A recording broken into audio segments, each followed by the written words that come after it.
కేసీఆర్ చేసిన తప్పుని సరిదిద్దే అవకాశం రేవంత్కి వచ్చింది. జీహెచ్ఎంసీ ఒకప్పుడు, దానికి హెచ్ఎండిఏ తోడు. జీహెచ్ఎంసీ అనేది కార్పొరేషన్ అయితే హెచ్ఎండిఏ వచ్చేటప్పటికి హైదరాబాద్ మెట్రో డెవలప్మెంట్ అథారిటీ కింద ఉంటుంది. ఆ హెచ్ఎండిఏని ఎక్స్పాండ్ చేస్తూ వచ్చారు. జీహెచ్ఎంసీ కూడా పెరుగుతూ వచ్చింది. దాంతోనే ఇప్పుడు ఆ చుట్టుపక్కల ఉన్నటువంటి పల్లెలన్నీ సిటీల్లోకి వచ్చేయడం వల్ల సిటీ విస్తరణ జరిగింది.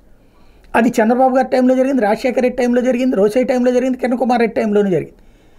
అదే కేసీఆర్ వచ్చాక మళ్ళీ వాటిని ఎక్కడికక్కడ వేరే ఆ రోజుల్లో మున్సిపాలిటీని కలిపి కార్పొరేషన్ విస్తరిస్తే తర్వాత మళ్ళీ ఈయన వాటిని విడిగా కార్పొరేషన్ల కిందకి మార్చడం ప్రారంభించారు.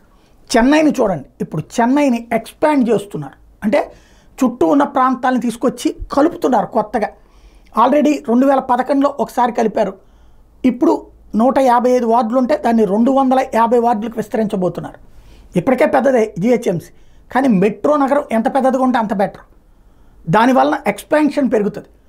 ఇంకొకటి, కొత్త ప్రాంతాలకు విస్తరించాలి. ఇప్పుడు అభివృద్ధి అంతా హైటెక్ సిటీ ఆ రూట్కి వెళ్ళిపోయింది.